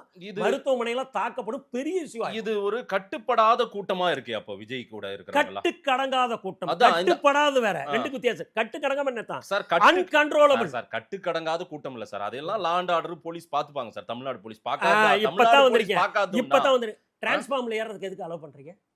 டிரான்ஸ்ஃபார்ம்ல ஏறாங்களே, அப்படி ஒரு கூட்டமா தானே இது இருக்குது. அது இப்பதான் எந்த அரசியல் இருங்க சார், உங்களுக்கு நல்லா தெரியும் சார், நீ எம்ஜிஆர் காலத்துல மாணவரணியில இருந்து ஒரு நீங்க சரிங்க டிரான்ஸ்ஃபார்மர்ல ஏற எந்த கட்சி தொண்டரையும் அந்த இளைஞனையும் ஏதாவது ஒரு கட்சியில பாத்திருக்கீங்களா? தமிழ்நாட்டு அரசியல்ல என்னைக்காவது பாத்திருக்கீங்க? எம்ஜிஆரை பார்க்க ரயில் மேல ஏறின வரைக்கும், தண்டவாளத்துல படுத்த வரைக்கும், மரத்து மேல ஏறி ஒடிஞ்சு விழுந்த காரணம் இதெல்லாம் அந்த தலைவர் மேல் கொண்ட அன்பு. இது வந்து கலவரத்தை உண்டாக்குறக்கோ மத்தக்க கிடையாது. நல்ல தயவு செய்து புரிஞ்சுக்க சார். அது டிரான்ஸ்ஃபார்மர் சார், அதுல ஏறினா விபத்தாகும்னு தெரியாதா? மரத்து கிளையில உட்கார்ந்து விழுந்து குழந்தைக்கு என்ன நடந்தது? அது தவிர்க்கப்படவே. ஒரு இது சொல்றேன். முதல் நாள் விஜய் என்ன சொல்லியிருந்தாரு அந்த கூட்டத்துக்கு? நோயாளிகள், உடல்நல குறைவால் பாதிக்கப்பட்டவர்கள், பெண்கள், வயதானவர்கள், குழந்தைகள் எடுத்துக்கிட்டு தயவு செய்து வர வேண்டான்றார். அதுக்கு மேல அவனுடைய வெறித்தனமா மக்கள், நம்ம தமிழ்நாட்டு மக்கள் அவ்வளவுதான். நான் வந்து இதை ஆதரிச்சு பேசல. இது மாறணும். வெறித்தனம் இதுல என்ன? விஜய் கிட்ட மாறணும். விஜய ரசிக்க வராங்க, விஜய திரையில பார்த்தா தரையில பார்த்தா அவ்வளவுதான். மாற்ற வேணும்னு நினைக்கிறேன். இருண்டு போய் கிடக்குது ஒரு பாதை. விஜய் என்ற ஒரு மனிதர் ஒரு லைட் ஒளியை புகுத்துறார். இந்த லைட்லயே போனா நம்ம ஊருக்கு போயிடலாம், தடம் தெரியுதுன்னு போயிட்டு இருக்கிறதுக்கு தொலைகிட்டு இருக்கான். இதுக்கு ஒரு ஆள் டிராம் இருந்தான். இந்த 2 ஏத்த மாற்று வேணும்னு ரொம்ப நாளா இருந்தது சார். எம்ஜிஆர் கிட்ட அரசியல் இருந்தது. எம்ஜிஆர் திமுகவில் இருந்து அரசியல் கற்றுக்கொண்டார். அரசியல் களத்துல என்ன நடக்கும், மக்களோடு மக்களா போய் தெருவுல போனவர் எம்ஜிஆர். அவருக்கு நிகர் யாருமே இல்லைங்க. அவர் கம்பேர் பண்ணல சார். நான் விஜய் அந்த மாதிரி நீங்க என்ன ஆக்டிவிட்டிஸ் இந்த 2 வருஷத்துல பாத்துட்டீங்க? விஜய் ஒரு கட்சியில் இருந்தோம்ல, நேரடியா கட்சிக்கு வரார். ரைட்டுங்க. இந்த 2 வருஷம் கட்சி ஆரம்பிச்சு 2 வருஷம் ஆகுது. அவர் ஒரு படத்துக்கு எவ்வளவு ஊதியம் வாங்குறாரு? 200 கோடி வாங்குறாரு. 200 கோடி 200. இன்னைக்கு இதுவரைக்கும் மற்ற அரசியல் கட்சி தலைவர்கள்லாம் இப்போ கமலஹாசன் உட்பட எல்லாமே வந்தப்ப என்ன பேசினாங்க? மார்க்கெட்டு போயிடுச்சு, இப்போ வர்றாங்க. இன்னைக்கு இந்தியாவிலேயே உச்சபட்ச நட்சத்திரம், இந்தியாவிலேயே அதிக ஊதியம் பெறும் உச்சபட்ச நட்சத்திரம், இத்தனை ரசிகரை கொண்ட ஒரு சினிமா நடிகர் இதையெல்லாம் தூக்கி எறிஞ்சிட்டு அரசியலுக்கு வர்றோம்னு என்ன இருக்கு? சம்பாதிக்கணுங்கிற ஆசை கண்டிப்பா இருக்கு. சம்பாதிக்கணும், இதை விட சம்பாதிக்கிறது இவருக்கு இதே போதும். இவ்வளவு இன்னல் பட்டலாம் பண்ண வேண்டிய அவசியம் இல்லை. திரைமோகத்துல இந்த கூட்டம் கட்டுக்கடங்காத கூட்டம், உங்க வார்த்தையை நான் சொல்ல, கட்டுக்கடங்காத கூட்டம் திரைமோகம். அவரை ரசிக்கவும் அவரை பார்க்கவும் வர்ற கூட்டம். சரி, இதற்கு அரசியல் தெரியணும்ல. இது நாட்டை திருத்தக்கூடிய ஒரு தலைவன் வேணும், இதுதான் சரியான தலைவன் அப்படின்னு விஜயை தேர்ந்தெடுக்க வராங்க இவங்க. அரசியல் என்ன தெரியும் எனக்கு ஒன்றும் புரியல. இந்த நாட்டின் பிரச்சனை தெரியும். காமராஜர் என்ன நீங்க வருஷத்துக்கு காமராஜர் என்ன வருஷத்துக்கு 10 போராட்டம் பண்றீங்க நீங்க, எனக்கு தெரியும். ஓகே, தெருவுல உட்காந்து. ஆமாவா? நிறைய போராட்டம், உண்ணாவிரத போராட்டம், போலீஸ் ஸ்டேஷனுக்கு எத்தனை முறை போறீங்க? அந்த மாதிரி விஜய் என்ன ஆக்டிவிட்டிஸ் பண்ணிருக்காரு? ஓகே, அருமையான பாயிண்ட்டுக்கு வந்திருக்கு மதேஷ். அதான் எப்படின்னா, நேரடியா களத்தில் இறங்கி எனக்கு போராடுறதுக்கு தில்லு இருக்கு, போராடுறேன். போராட்டத்துக்கு உண்டான பண உதவி, பொருள் உதவி என்கிட்ட இருக்கா, அதுக்கு மாதேஷ் உதவி செய்கிறார், அவரும் மதிக்கத்தக்கவர். அது மாதிரி இன்னைக்கு எத்தனை தலைவர்கள் இந்த படித்த மாணவர்களை மாணவிகளை தகப்பனாரோடு ஒரு மண்டபத்துக்கு அழைத்து வந்து எல்லாத்தையுமே கல்வி உதவித்தொகை எத்தனை தலைவர் கொடுத்துக்கிட்டு இருக்கான். இது யாரு செய்யறா? தொடர்ந்து இதெல்லாம் நிறைய பண்ணிட்டாங்க சார். இதெல்லாம் இங்க பாருங்க, அதிமுக பண்ணாதியா விஜய் அவன் கட்சி பணம் கொள்ளையடிச்ச பணத்துல செய்யறாங்க, சொந்த ஊதியத்துல வர்ற பணத்தை விஜய் சொந்த பணத்துல பண்றாரு. வேற யாரு பணம்? வேற யாரு பணத்துல செய்யறாரு சொல்லுங்க? அவருடைய ஊதியத்திலிருந்து செய்யறாரு. இன்னைக்கு நேற்று செய்யல, கண்ணு கட்டாம எத்தனையோ பேருக்கு வீடு கட்டி கொடுத்துருக்காரு. இதெல்லாம் பாராட்ட வேண்டிய ஒண்ணுங்க. நான் எந்த இயக்கத்திலுமே ஸ்டில் இப்பவும் நான் அதிமுக அனுதாபி. ஆனால் இந்த மாற்றம் nobody can prevent it. Vijay எதிர்காலத்தில் ஒரு தலைவரை எந்த ஒரு சக்தியும் தவிர்க்க முடியாது. இல்ல, அவர் தலைவர் தான், அரசியல் கட்சி தலைவர் ஆயிட்டாரு. இந்த நாட்டினுடைய முதல்வராவது யாருமே தடுக்க முடியாது. நாட்கள் வேணா தள்ளி போடலாம். திமுக அந்த பாதையை நோக்கி போயிட்டு இருக்கு. அந்த ரேஸ்ல திமுக அதிமுக எல்லாம் நிறுத்து போச்சா என்ன? அவ்வளவுதானா? என்ன சொல்ல வரீங்க நீங்க? இந்த தேர்தலில் திராவிட கட்சிகளில் ஒரு கட்சி இதோட அரசியல் முடிய போகுது. அது முதலிடத்தில் இருப்ப திராவிட முன்னேற்றம். ஏன்னா மக்கள் அவ்வளவு வெறுப்பில் இருக்காங்க. ஒரு எப்படின்னா ஆன்டி இன்கம்பன்சி எல்லாமே இருக்கு. இன்னும் சொல்ல போனால் இப்போ சொல்கிறேங்க, விஜய் மட்டும் எல்லாரும் நினைக்கிறமோ இந்த திமுக ஆட்சி அகற்றப்படும் நினச்சி அவர் முதல்வர்ன்றத கொஞ்சம் ஒரு ஸ்டெப் இறங்கி நீங்கள் சொன்ன மாதிரி அரசியல் அடுத்து அடி வைக்கலான்னு பவன் கல்யாண் மாதிரி அடிச்சு இன்னைக்கு ஏடிஎம்கோட ஒரு கூட்டணி போட்டிருந்து வச்சாருன்னு வச்சுக்க, டிஎம்கோட சீட்டு கேட்குறக்கு ஆள் இருக்கார். கேம் ஒன் சைடு ஆயிருந்திருக்கும். பட் அவர் ஆனால் ஒரு துணிச்சலை பாராட்டணும்ல. ஒரு அரசியல்வாதி வந்த உடனே நான் தான் முதலமைச்சர், என்னோடு என் தலைமையை ஏற்றுக்கொண்டு வரவர்கள் என்னோடு வரலாம், ஆட்சி அதிகாரத்தில் பங்கு பெறுவது துணிச்சல் அதிக கட்சி எந்த தலைவருக்கு இருந்தது? எடுத்த தேர்தலே முதலமைச்சராக நீங்க சொன்னோம்ல. விஜய்க்கு இழக்கிறதுக்கு எதுவும் இல்லை சார், அதனால அந்த அறிவிப்பெல்லாம் அவர் கொடுக்கலாம். என்ன இழப்பு? ஜெயிச்சா என்ன, தோத்தா என்ன? ஆண்டுக்கு 500 கோடி ரூபாய் இழப்பு. யார் சினிமா துறை இருந்தா இவ்வளவு இன்னல்கள்லாம் படாம 500 கோடியில மக்களுக்கு என்ன செஞ்சாரு விஜய்? மற்றவங்க என்ன செய்யறாங்க? அவர் கை காசு போட்டு செய்யறாரு. மற்ற தலைவர் என்ன செய்யறாங்க? அதிமுக பட்டி தொட்டி எங்க கிராமம் தோறும் ஒரு வீடுகள்லயும் இருக்கு சார். விஜய்க்கு சினிமாவுல தான் சார் ஈர்ப்பு. ஒரு வீட்லயும் ஒருத்தருக்கு அன்னைக்கு வீட்டுல 5 பேர் இருக்கா விஜய்க்கு. 5 நபர்கள் இருக்கா விஜய்க்கு. ஒரு வீட்லயுமா? மொத்தமே 5 ஓட்டு தான் ஒரு வீட்லயே, ஒரு 5-6 ஓட்டு தான் இருக்கும். சொல்றீங்கல்ல, இன்னைக்கு மக்கள் என்ன தெரியுமா, 2 பக்கம் பணம் கொடுத்தாலும் வாங்கிட்டு ஓட்டு விஜய்க்கு போட தயாராயிட்டாங்க. நீங்க சிரிப்பா இருக்கலாம். முதல்ல சொல்லிட்டேன், மாதேஷ் போன்ற ஊடகவியாளர்கள் வந்து ஆட்சி மாற்றத்தை ஏற்படுத்த முடியாது. இல்ல சார், நான் என்ன கேக்குறேன், இருங்க, விஜய்க்கு அவ்வளவு பவர் இருக்கு, அவர் அதிகாரத்துக்கு வரும், வாழ்த்துக்கள், நானுமே வாழ்த்துறேன். விவசாயிகள் பற்றி என்ன பேசுவாரு? ஏதாவது பேசியிருக்காரா? விவசாயிகள் நலன் குறித்து ஏதாவது பேசியிருக்காரா? பேச எங்க நாமக்கல்னு வந்தா ஆஞ்சநேயரை பத்தி பேச சொல்றாரு. இத வேற என்ன மணக்குள விநாயகர் சொல்றாரு. இந்த மாதிரி ஊருக்கு போய் இதை ஹைலைட்டா சொல்றாரு. அங்க இருக்கிற பிரச்சனைகள் என்ன, நான் வந்தா இதை செய்ய போறேன் அப்படின்னு ஏதாவது சொல்றாரு விஜய்? அன்னைக்கு திமுக எப்படி ஆட்சிக்கு வந்தது? மக்கள் பிரச்சனை பெருசா செய்யலையே. ஹிந்தி எதிர்ப்புன்னு எது பிரதானமா அதை சொல்லி தான் அண்ணாதுரை ஆட்சி உயிரை கொடுத்தது சார். மாணவர்கள் அந்த இளைஞர்கள் மாணவர்கள் உயிரை கொடுத்தாங்க. அப்ப அந்த மொழிக்காக, அப்ப அந்த உயிரிழப்பு காரணம் அண்ணன் நீங்க சொன்ன ஏத்துக்குவீங்களா சார்? அவன் உயிரை கொடுத்திருக்கான் மொழிக்காக, ஒரு நோக்கத்துக்காக போராட்டத்தை ஆரம்பிச்சார். இப்ப நீங்க சொல்ற மாதிரி அவரால் தான் அந்த உயிர் போச்சுன்னு சொல்ல முடியுமா? அண்ணா சொல்றீங்க சார், இருங்க சார், மொழிக்காக உயிரை கொடுத்த தேசத்துல போயிட்டு 41 பேர் எது கொடுத்தாங்கன்னே தெரியாம போய் விஜயை பார்க்க போய் கொடுத்திருக்காங்க சார். எதிர்காலத்தில் நம்மை காக்க வந்தவன தலைவனை பார்க்க போய் உயிர் இருந்துருச்சு. இது எதிர்பாராத ஏற்பட்ட விபத்தை வேற மாதிரி நீங்க சித்தரிக்க வேண்டாம் தயவு செய்து. எந்த ஒரு தனி மனிதனாவது தன்னால் கள்ளக்குறிச்சியில் சாராயம் குடிச்சு செத்தியா, நீங்க 10 லட்சம் ரூபா கொடுக்குறீங்க, யார் விட்டு பணம்? அரசாங்க பணம். மது உடலுக்கு கேடு, நாட்டுக்கு கேடு, உயிருக்கு கேடு. எழுதி லேபிள் ஒட்டி விற்க சொல்லி உங்களுக்கு யார் சொன்னா? அப்ப அவன் கொலைக்கு காரணமே நீங்க தான். உடந்தை உங்க மேல எப்பயார் போடணும், ஆட்சியாளர் மீது. நீங்க அதுக்கு 10 லட்சம் ரூபா எடுத்து கொடுக்குறீங்களா? நேத்து இது எதிர்பாராத ஒரு விபத்து தானே, 2 லட்சம் ரூபா அறிவிக்கிறார் முதல்வர். அப்புறம் 5 லட்சமோ 10 லட்சமோ சொன்னார். ஆனா விஜய் கொடுக்கிற ஒவ்வொரு 20 லட்சம் அவருடைய உழைப்புல வந்த பணம். எந்த ஒரு தலைவனாவது ஒருத்தர் கட்சியில ஒருத்தர் இறந்துருந்தானா 20 லட்சம் ரூபா இன்னைக்கு இந்த மண்ணில் யாரா கொடுத்துருப்பாங்க? நீங்க கிராம பகுதி சார். இறந்தவங்க வீட்டுக்கு நம்ம போய் துக்கம் விசாரிக்க போவோமா, இல்ல இறந்தவர்கள் என் வீட்டுக்கு வாங்க நான் உங்ககிட்ட துக்கம் விசாரிக்கணும்னு சொல்லுவாங்களா? பாயிண்ட்.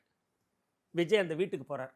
அங்க ஒரு கும்பல் கூடி அசம்பாவிதம் ஏங்க நடக்குது. என்னங்க ஒரே இது நிமிஷம் விஜய் போனாவே கும்பல் கூடுதுன்னா அப்புறம் என்னங்க என்ன அரசியல்? முழுவதும் பேச விடணும். ஏங்க தயவு சார் செய்து அவர் கும்பல் மாதேஷே, கூடுதுன்னா அவர் வீட்ல தான் சார் இருக்கணும். என்ன முழுசா பேச அப்படின்னா விட்டு அவர் பதில் சொல்லுங்க. எப்பவுமே வீட்ல தான் சாரி, உட்காரணும். என்ன பேச விட்டு பதில் சொல்லுங்க.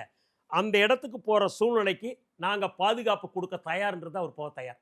நீங்க போக கூடாது. 3 முறை யார் கடிதம் இப்ப கொடுத்தாங்க. பாதுகாப்பு இவர் குடுக்கலன்னு சொன்னது? ஏங்க, பாதுகாப்பு தடுத்தது. டிஜிபி ஆஃபீஸ்ல இவருக்கு பெட்டிஷன் வைப்பிரிவு கொடுத்தாங்க. பாதுகாப்பு இருக்கா? இசட்டா வேணும்னு கேட்டாரா? எதுங்க? இவருக்கு வைப்பிரிவு பாதுகாப்பு இருக்கு சார். சரி, இவரே 150 பவுன்சர்களை கேரளாவுல இருந்து இறக்குறாரு எப்போ ஒரு கூட்டத்துக்கும். அதை மீறி ஏன் தானே- அப்ப அதுக்கு தகுந்த போலீஸ் ப்ரொடெக்ஷன் கொடுங்க. சார் எந்த போலீஸ் சார் விஜய் வந்தா பாதுகாப்பு கொடுக்கலன்னு சொல்லுது? தமிழ்நாட்டுக்கு முதலமைச்சர் போறாருன்னா 2 நாளைக்கு முன்னே சாலை சரி பண்றீங்க, 4000 போலீஸ் போடுறீங்க.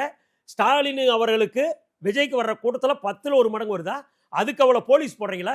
Vijay is a charisma. நீங்க சொல்ற மாதிரி அரசியல் சொல்வாக்க சார், விட்டுங்க. விஜய் ரசிகர் வந்தா வர்றான். உண்மையிலேயே கூட்டம் கூடுனா அங்க போலீஸ் அந்த நிரப்பப்படுகிறது சார். கட்டுப்படுத்துறது யாருங்க? அதுக்கு தாங்க அரசு. போலீஸ் அதெல்லாம் எல்லாருக்கும் தாங்க கட்டுப்படுத்துவாங்க. நாளைக்கு லா அண்ட் ஆர்டர் இஷ்யூ உங்க ஊர்ல நாமக்கல்ல ஏதாவது நடந்தா, கரூர்ல நடந்தா அவங்க தான் சார் ஃபேஸ் பண்ணணும். அவங்க தான் சார் உளவுத்துறைக்கு பதில் சொல்லணும். விஜய் ஒண்ணே ஒண்ணு. முதலமைச்சருக்கு பதில் ஒரு சொல்லணும். நிமிடம், ஒரே நிமிடம். அங்க போனா மீண்டும் அவர் பாதுகாப்பு பத்தி கவலை இல்ல. பொதுமக்களுக்கும் பொருட்களுக்கும் சேதம் ஏற்படுற கழிச்சு நான் செய்ய வேண்டியதை சேதாரம் இல்லாம செய்யணும் வரவழைச்சாவது கொடுக்குறாரு. எப்படி ஒரு 30 நாள் கழிச்சு? பாதிக்கப்பட்ட இல்ல 30 நாள் கழிச்சும் அவர் போனா பிரச்சனை தான் வரும். என்னங்க? 30 நாள் கழிச்சு பிரச்சனை ஏங்க, நடந்த அன்னைக்கு அவர் வந்துட்டார் சார். டிஜிபி ஆபீஸ்ல பெட்டிஷன் கொடுத்தல ஊடகத்துல வந்தா இல்லையா? ரைட்டுங்க. மனு என்ன கொடுத்தாரு?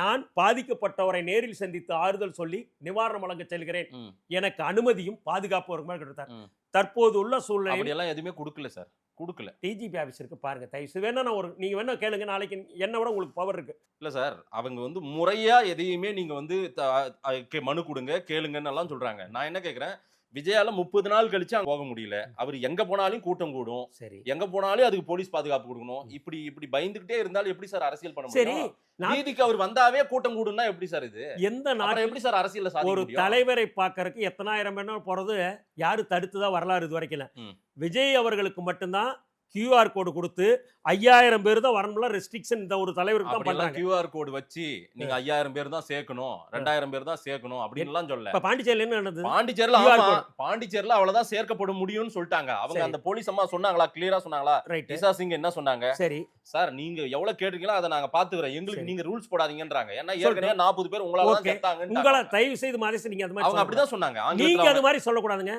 ஏன்னா மனிதநேயத்தை கொஞ்சமாவது மனசாட்சி நான் இருக்கணும். சொல்லல சார். அந்த அவங்க- அம்மா இசா சிங் அவங்க ஆமா, SSP. காவல்துறை அதிகாரி பொறுப்புலாம் அப்படிதான் பேசுவாங்க. உங்களால செத்தம்னு சொன்னது தப்பு. அந்த இன்சிடென்ட் ஆல்னு சொல்லுங்க. இன்னொரு இன்சிடென்ட் அது மாதிரி நடக்கூடாதுன்னு தான் சொன்னாங்க. உங்களால செத்தம்னு அவங்க சொல்ல. தயவு செய்து தப்பா திருச்சி பேச வேண்டாம். கரூர் நடந்தது மறந்து விட்டீர்களா? அது போன்ற சம்பவங்கள் நடக்கூடாதுன்னு சொன்னாங்க. ரெண்டையுமே நீங்க பார்த்துட்டு இப்ப கூட கிளிப்பிங்ஸ் இருந்தா போட்டு பாருங்க. ம், ம். கரூர் போன்ற அசம்பாவிதம் 41 உயிர் போயிருச்சு.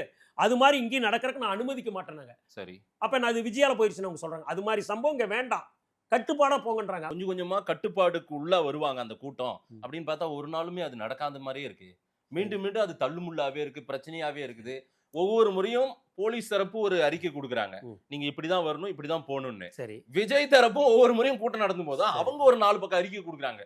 இதெல்லாம் வரக்கூடாது, இவங்க எல்லாம் வரக்கூடாது, வண்டியில பின்னாடி வரக்கூடாது, மரத்து மேல ஏறக்கூடாது, கம்பத்து மேல ஏறக்கூடாதுன்னு சொல்லிட்டு இருக்காங்களே. இது எத்தனை நாளைக்கு இது நடந்துனே இருக்கும்? இப்ப எப்ப இது மாறும்? மழை பெய்யுது, கடுமையான மழை, டேம் உடையிற மாதிரி ஆபத்தான சூழல் இருக்கு. நைட்டோட இப்போ அனைத்து துறை முறுக்கி விட்டு அறிவிப்பு செய்து பொக்லை நேந்தர்கள்லாம் கொண்டு அந்த அறை படுப்படுத்துகிற வேலை எல்லாமே செய்கிறாங்களா அரசு. அதே மாதிரி கட்டுக்கடங்காத கூட்டம்னா அதுக்கு தகுந்த போலீஸ் பாதுகாப்பு, அதுக்கு தகுந்த இடத்த ஒதுக்கி கொடுக்குறது அரசின் கடமை.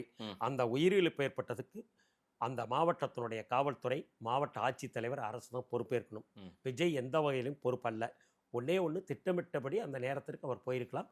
அதில் கற்றுக்கொண்ட பாடம் தான் விஜய்க்கு என்ன தெரிஞ்சுனீங்களே, நேற்று 10 நிமிஷத்துக்கு முன்னே அங்கே போயிட்டார் பாண்டிச்சேரிக்கு. நல்ல பொருள். இப்போ நீங்கள் சொன்னீங்களா கற்றுக்கொண்ட பாடம்னு, ஒரு வகையில் நான் சொல்கிறேன், அந்த அன்னைக்கு அந்த லேட் ஆனதை தவிர்த்திருக்கலாம். பட் தவிர்க்க முடியாத சூழ்நிலை. இனியும் அவர் என்ன பண்ணிட்டார், நாம் அந்த தவறு கூட செய்யக்கூடாது தான் கரெக்டான டைம் போயிட்டு. அப்போ என்ன அர்த்தம், அவர் சூழ்நிலையை புரிந்து கொள்கிறார். யதார்த்தமாக எல்லாமே தெரியுது. நீங்கள் அரசியலுக்கு அதாவது பிறக்கிறப்ப இப்போ சொல்கிறாங்க அவர்கிட்ட பூத்து ஏச்சன் இருக்காங்களா அப்படின்னு பேசுகிறீங்கல்ல. அவர் பூத்து ஏச்சன்ட்டு தேவையில்லைங்க. நீங்கள் போய் பணம் கொடுத்து தூக்கிட்டு வந்து ஓட்டு போடுறதுக்கு தான் உங்களுக்கு ஆள். அவன் டைரெக்டாக போய் ஓட்டு போட போகிற எதுக்கு ஏஜென்ட்டே தேவையில்லையே. விஜய்க்கு என்ன சின்ன ஒதுக்குறாங்களோ அது தொலைவு ஓட்டு போடுறதுக்கு ரெடியாக இருக்கான். எனக்கு தெரிஞ்சு இங்கே இருக்கவும் போகிற பிலோ பாட்டி, இங்கே இருக்கவும் போகிற பிலோ பாட்டி யாரும் கூட்டிகிட்டு போகண்டாம். இப்போ இல்லைங்க, அதிமுக திமுக அந்த ஊரில் ஓட்டு போலிங் ஆகிற இடத்துல ஒரு பிரச்சனை நடக்குது. விஜய் ரசிகரா மாட்டீங்க. யதார்த்தமாக நான் இப்போ சொல்லிட்டேங்க. இன்னும் நான் அதிமுக அனுதாபி. புரட்சி தலைவர் எம்ஜிஆரை மனதார நேசிப்போன். எடப்பாடி பழனிசாமி அவர்கள் மிகுந்த பற்று கொண்டவர். எம்ஜிஆர் இதை விட நான் இடத்துல என்ன விஜயை வச்சு பாக்குற மாதிரியே பேசிட்டு இருக்கீங்க நீங்க.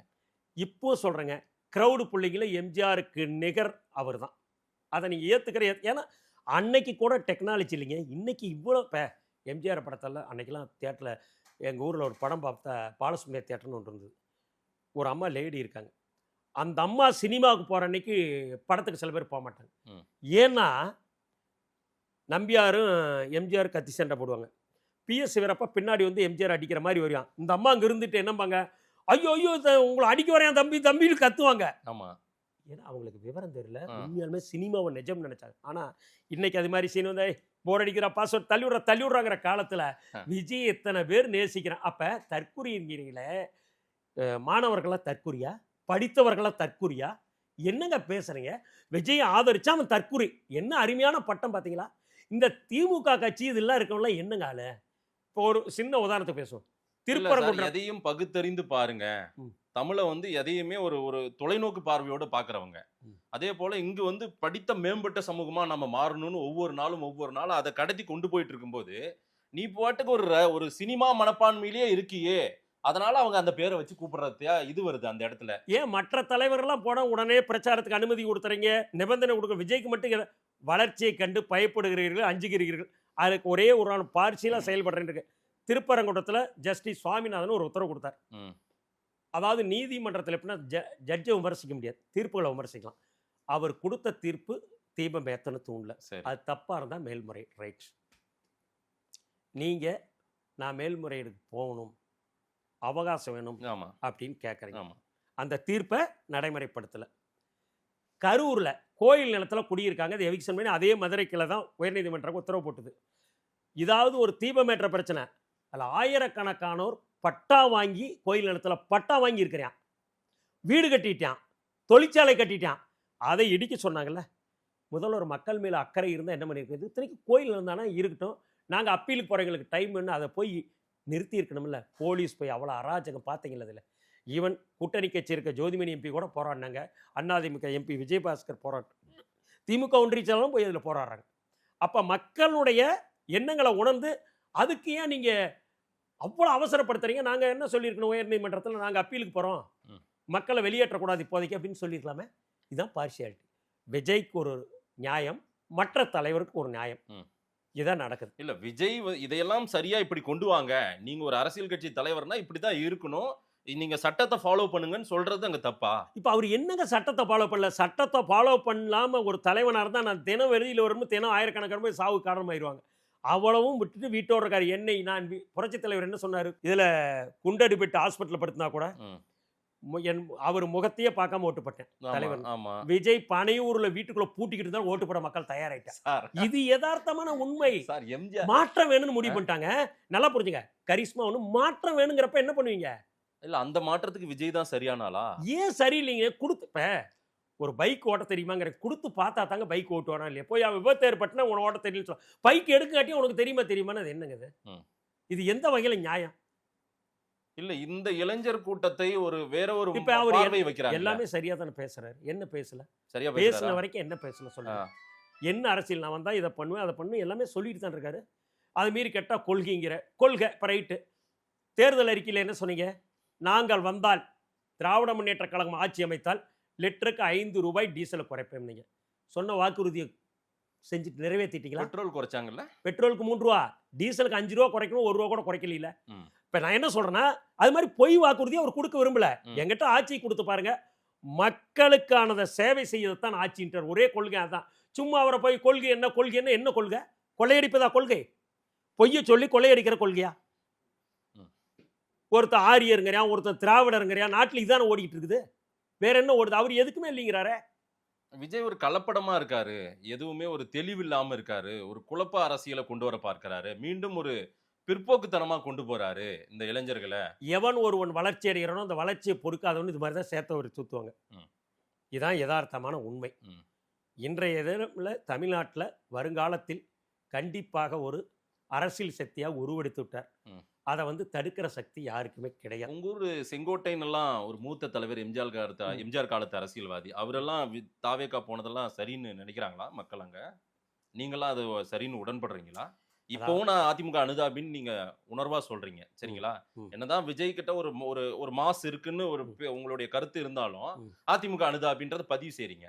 ஆனா தாவேகாவிலே போய் சேர்ந்துட்டாரு அவரு. அதெல்லாம் சரியா? அதுக்கு ஒரு கருத்து சொல்றேன். நீங்க ஏத்துக்கிறது ஏத்துக்காது மகேசனுடைய பக்கம்.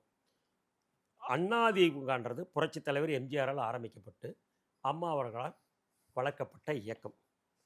இப்போ அவங்க இருந்தப்ப பதவி சுகத்தை அனுபவிச்சுட்டு வெளியேறியிருந்தா தப்பு.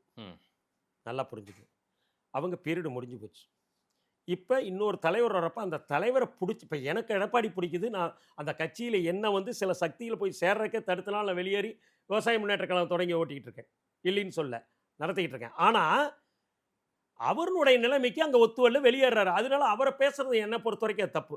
அவருக்கு பிடிக்கல போயிட்டு அதிமுக துரோகி நூற்றாண்டு காலம்னா அந்த இயக்கத்தில் தற்போது எனக்கு பிடிக்கவில்லை, வெளியேறிட்டுன்றார்.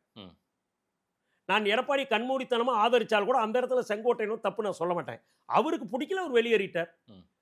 ஒருவேளை அவர் என்ன நினைக்கலாம், இனி மக்கள் விஜயை தலைவராக்க முடிவு செய்து விட்டார்கள், முதல்வராக்க முடிவு செய்து விட்டார்கள், இப்போ செங்கோட்டை எடப்பாடிக்கிட்டு இருக்காருன்னு வச்சுக்க. நேற்று போய் செங்கோட்டையை தனியாக கோயம்புத்தூர் ஏர்போர்ட்டில் போய் மெட்ராஸ் வந்துட்டு இன்றைக்கி பொதுக்குழு கொண்டு போயிருந்தாருன்னா ஒரு 5 பேர் அவர் ஊருக்கார் வருவான். சரி, தாவேக்காவில் சேர்ந்தோன்னா 2000 பேர் ஏர்போர்ட் அங்கே தள்ளு முள்ளு. அவர் எங்கே போவார்? அங்கே தான் போவார். அப்புறம் என்ன சொன்னீங்க, யாருமே அரசியல் அனுபவம் கொண்ட தலைவர்களே விஜய்கிட்ட இல்லை. நீங்கள் இப்போ போனால் இப்படி சொல்கிறீங்க. அப்போ அவருடைய கொள்கையோ அவருடைய இதை பிடிச்சி திருத்தியாலும் 50 ஆண்டு காலம் அரசியல் இருந்தவர், எம்ஜிஆரால் சட்டமன்ற உறுப்பினர் ஆக்கப்பட்டவர், 9 முறை சட்டமன்ற உறுப்பினராக இருந்தார். அவர் ஒரு கட்சியை தேர்ந்தெடுத்த ஒரு தலைவனை போறாருன்னா அந்த தலைவரை பற்றி தெரியாம போய் சேருவாரா கண்மூடித்தனமா? அவர் என்ன புது குழந்தை அரசியல் அனுபவம் இல்லாதவரா? சொல்லுங்க. கொங்கு பகுதியில் விஜய்க்கான ஆதரவு கூடி இருக்குன்றீங்களா? கண்டிப்பா கண்டிப்பா. நாட் ஓன்லி கொங்கு பகுதி, அனைத்து பகுதியிலுமேங்க. இப்போ இதனால நாம் தமிழர்கள் ஓட்டு வங்கி சரியும், என்ன சர்வே விசிக்கு அவனுடைய ஓட்டு வங்கி பெரிய அளவில் சரியும், திராவிட முன்னேற்ற கழகத்தை சிறுபான்மையர் ஓட்டுகள் பெருத்த பாதிப்பு. அதுதான் அவங்களுக்கு கோபம். இந்த திருப்பரங்குன்றத்தினுடைய தீபமேற்ற பிரச்சனை அதுதான். இந்த சிறுபான்மை ஓட்டு போற விஜய்க்கு போயிருமே அப்படின்றத இதோட வேகம் காட்டுறாங்க. யாரு? திராவிட முன்னேற்ற கழகம். சரி, இந்த தீபமேற்ற பிரச்சனை அவன் பாட்டுக்கு தீபத்தை ஏத்திட்டு போயிருந்தா ஒரு பிரச்சனை இல்லையா? இது என்ன சார் ஆயிரும் சொல்லுங்க. விஜய் ஏதாவது பேசினாரா திருப்பரங்குன்றம் பத்தி? தேவையில்லாம மக்கள்கிட்ட சர்ச்சை உருவாக்கூடாது. நல்லா புரிஞ்சுக்க. ஏங்க சார், ஒரு அரசியல் கட்சி தலைவரை ஒவ்வொரு இஷ்யூக்கும் அவருடைய கருத்து ஒண்ணு இருக்கு. இடம் பொருள் அறிந்து பேச வேண்டும். எல்லாத்துக்கும் ஒரு சாராரா இப்படி சொன்னா என்னப்பாங்க, அவர் வந்து இந்துக்களுக்கு ஆதரவா பேசிட்டாம்பீங்க. அப்படி பேசினா சிறுபான்மைங்க. காலம் பதில் சொல்லும். ஒரு கோர்ட் விஜய் யாருன்னு மக்களுக்கு தெரியணும் இல்ல? திருப்பரங்குன்றம் சம்பவத்துல, திருப்பரங்குன்றம் இஷ்யூல விஜயின் கருத்து என்னன்னே தெரியல சார் மக்களுக்கு. விஜய் ஒண்ணு இந்த பக்கம் நிக்கணும், இல்ல அந்த பக்கம் நிக்கணும். அததான் சீமான் சொன்னாரு. நீங்க எந்த பக்கம் அமெரிக்காவில் யூகேவில் தமிழகத்திலிருந்து போனோம்ல, அந்த நாட்டில் பிறந்த குழந்தைக்கு விஜய் பேர் வைக்கிறேன். எவ்வளவு பைத்தியம் அவனுக்கு அப்படின்னா விஜய் மேல இருக்கும். கிரேசி, நீங்க விஜய் யாருன்னே தெரியாதுங்கிறீங்க. விஜய் யாருன்னு தெரிஞ்சதுன்னா இதுக்கு ஏன் கருத்து சொல்லணும்னா நீங்க அதுக்கு போய் விஜய புகழ் பாடிட்டு இருக்கீங்க. சர்ச்சையில கொண்டு கூடாதுங்க. அதனால பொறுமை காக்குறாங்க. நீதிமன்றத்துல வழக்கு நிலுவையில் உள்ளது. நீங்க தான் வழக்கு நிலுவையில் உள்ளதனால தேவையில்லாம மக்களுடைய பதற்றமான சூழலை உருவாக்க வேண்டாம். எல்லாரும் கருத்து சொல்லிட்டாங்க வெளியே. திருப்பூர் அவங்க அரசியல்வாதிங்க. எப்படின்னா விஜய் அரசியல்வாதி இல்லையா? அரசியல் என்ன கேடுகட்ட அரசியல் பண்றாங்கன்னு சொல்றேன். நல்லா புரிஞ்சுக்க. ரெண்டுக்கு வித்தியாசம் இருக்கு. மக்களை பத்தி எனக்கு கவலை இல்லை. தினசரி என் செய்தி தொலைக்காட்சியில் வர வேண்டும், பேப்பரில் வர வேண்டும். ஏன்னா உங்களுக்கு தான் மக்கள் ஆதரவு இல்லையே. நீங்கள் இப்படி விளம்பரப்படுத்திக்கிட்டாங்க கருத்து சொல்கிறீங்க. அவர் கருத்து சொல்லுங்கிற அவசியமே இல்லை. காரணம், ஒரு வழக்கு நீதிமன்றத்தில் நிலுவையில் உள்ளதால். 1000 வழக்கு இது மாதிரி நீதிமன்றத்தில் நிலுவையில் வரும் சார். ஒரு அரசியல் கட்சி தலைவர் நீங்க இந்த பக்கம் நிக்கிறீங்களா, இந்த பக்கம் நிக்கிறீங்களான்னு சொல்லணும் சார். நிக்கிறவங்க கூட தலைவர் இல்ல, செயல்படுத்தி காட்டுறவங்க தான் தலைவர். விஜய்க்கு திருப்பரங்குன்றம் இஷ்யூ பற்றியான அந்த புரிதல் தேவையில்லை. நாளை வருங்காலத்தில் அதுக்கு நிரந்தரமாக ஒரு சொல்யூஷன் கொடுக்குற இடத்துக்கு அவர் வரப்போறாரு. அவர் சொல்லவே மாட்டேன்றாரு சார். அவர் பேசவே மாட்டேன்றாரு. பேச மாட்டார். பேசுறவங்க செயல்பட இன்னும் முழுமையான ஒரு பதில சொல்லவே. பேசுறவங்க செயல்பட்டதா வரலாறு இஷ்யூக்கு அவர் இன்னும் முழுமையான பதில சொல்லவே இல்லை. இன்னுமே சொல்லல. இன்னும் முழுமையா கரூருக்கு என்னன்றத விளக்கமே அவர் கொடுக்கவே இல்லை பெருசா. காமராஜர் வந்து படிப்பறிவு இல்லாதவர் தான். ஆனா அவர் என்ன தெரியுமா அதிகாரி கூப்பிடுவாரா, நீ என்ன பண்ணி எனக்கு தெரியாது, பொதுமக்கள் போறதுக்கு சிரமப்படுறாங்க, இந்த ரோடை நீ நாளைக்கு நிறைவேற்றி கொடுக்கணும், ஒரு பணத்தை ஒதுக்கியும் பெறான், அதுல என்ன சிரமம். அப்ப அவர் மக்களுடைய மனதை அறிஞ்சு அதை எப்படியா செயல்படுத்தணும்னு நினைக்கிறார். சரி, அது மாதிரிதான் எல்லாம் தெரிஞ்சவங்க தான் அரசியல் பேசணும், மீடியாவை பேஸ் பண்றவங்க தான் அரசியல் இருப்பான். மணிக்கணக்கில் மேடை ஏறி பேசுகிறவன் தான் மக்களை சந்திப்பான்னு தவறான என்ன வேண்டாம். பேசாதவன் போகிறாமே ஒன்றும் தெரியாதுன்னு நீங்கள் நினைச்சிட வேண்டாம். ஒன்றே ஒன்று சொல்கிறேங்க, எந்த ஒரு தலைவனாவது அரசியலுக்கு வந்த பிறகு அவங்க சொத்து மதிப்பு என்ன தயவு செய்து எண்ணிப்பாரு. கலைஞர் குடும்பத்திலிருந்து அத்தனை பேருமே சொல்கிறேன், ஏடிஎம்கே, டிஎம்கே, பாஜக எல்லா தலைவரையும் சொல்கிறேன். ஆனால் தான் சம்பாரித்த பணத்தை துச்சம் என்று எரிந்து விட்டு இப்போ இன்றைக்கி 100 பவுன்சர் வச்சுருக்காருன்னு சொல்கிறீங்களே, 100 பவுன்சருக்கு அவர் பணம் தானே. பார்ட்டி ஃபண்டு எடுத்து கொடுக்கல, அரசாங்கத்து பணத்தை எடுத்து கொடுக்கல, அவர் பணத்தில் தானே ஹெலிகாப்டரில் போகிறாரு, அவர் காசு தானே ஹெலிகாப்டரில் போகிறாரு. நீங்கள் வர்றது மக்கள் பணம், அவர் போகிறது அவர் பணம், அவர் ஊதியத்தில் போகிறார். எப்படி அது தப்புன்றீங்க? இல்லை, அதான் ஒரு பணத்தை மிகப்பெரிய ஒரு வருமானத்தை விட்டுட்டு வராரு அப்படின்னா ஏதோ சேவை மனப்பான்மை, சேவை மனப்பான்மை இதுதான். இங்க இருக்கிற அரசியல் கட்சி தலைவர்களுக்கெல்லாம் சேவை மனப்பான்மை கண்டிப்பாக கிடையாது. ஒரு சிலர் இருக்கலாம் விதிவிலக்கா. இப்போ ஏங்க, யார் எந்த அரசியல் கட்சி தலைவர் இது வரைக்கும் ஒரு மந்திரி இருக்கார், புயலால் பாதிக்குது, அரசாங்க பணத்தை எடுத்து நிவாரணம் அத்தோடு சேர்த்து நான் ஒரு 10 லட்ச ரூபா கொடுக்குறேன். ஆனால் நீங்கள் ஊடகத்தில் தான் சொல்கிறீங்க, பத்திரிக்கையில் வருது 1000 ஏக்கர் அங்கே நிலம் வாங்கியிருக்காருங்கிறீங்க, ஒரு ஃபேக்ட்ரி ஓடுது, 2 கப்பல் வாங்கிட்டாருன்னு. எந்த மந்திரியாக இருந்தவங்களுக்கு 17 கிரஷர் ஓடுதுங்கிறான், கல்குவாரி ஓடுதுங்கிறான், எல்லாமே இருக்குல்ல. அவங்க நினச்சாங்கன்னா அவங்களுடைய மாவட்ட இந்த 2 கட்சியிலே திமுக அதிமுக மந்திரி நினச்சா எந்த நலத்திட்டங்க அரசாங்க பணத்தில் செய்ய வேண்டாம், அவங்க சம்பாதிச்ச பணத்தில் அந்தந்த மாவட்டத்தில் வளர்ச்சி திட்டங்க செய்யலாம். யார் செய்கிறா? இன்னும் எத்தனை ஊருக்கு ரோடு போடாமல் இருக்குது, எவ்வளோ வசதிகள், அடிப்படை வசதி, பேசிக் கம்யூனிட்டிஸ் கூட கிடையாது. அப்புறம் என்ன அர்த்தம்? இப்போ எத்தனை இடத்துல விஜய் நூலகம்னு இப்போ நீங்கள் நூலகம் கட்டி கொடுக்குறீங்க. ஒரு குறிப்பிட்ட ஏஜ் அந்த வயதுடையவர்கள் தான் விஜய்க்கான ஒரு வாக்காளர்களாக கூட இருக்காங்க. அவங்க தான் விஜய் மோகம் அதிகமாக இருக்குது. உங்களை போல ஏஜ் ஃபேக்டர்ஸ் உள்ளவங்கலாம் கிராம பகுதியில் விஜய் போய் சேர்ந்திருக்காரா, விஜய்க்கு ஓட்டு போடணும்னு நினைக்கிறாங்களா, விஜய்க்கான அந்த அந்த பேஸ் இருக்கா அந்த ஊரில், உங்கள் ஊர் பக்கம்லாம் இருக்கான்னு நான் கேட்குறேன். நான் ஒரு கட்சி ஆட்சிக்கு வரணும்னா இளைஞர்கள் லேடிஸ் ஓட்டு போட்டால் தான் அந்த கட்சி ஆட்சிக்கு வரும். இது வரலாறு.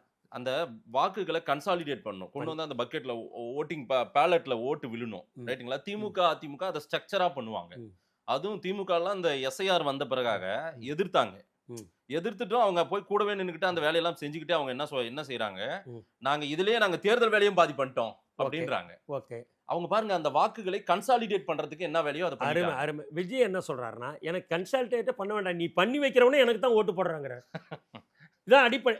அதிமுக திமுகவில் நீங்க கலப்பணி செய்யறீங்கல்ல, அந்த ஓட்டு என்னது நீ பண்ணி நான் எதுக்கு வேணாலும். அது ஒரு ஸ்ட்ரக்சரே இல்ல சார், ஒரு கட்டமைப்பே இல்லாமல் அந்த வாக்குகளை அறுவடை செய்ய அந்த பூத் ஏஜென்ட் அது மாதிரி அந்த ஸ்ட்ரக்சர் எல்லாம் நம்ம நிறுவுறாங்க. ரைட், நான் இல்லைன்னு சொல்ல.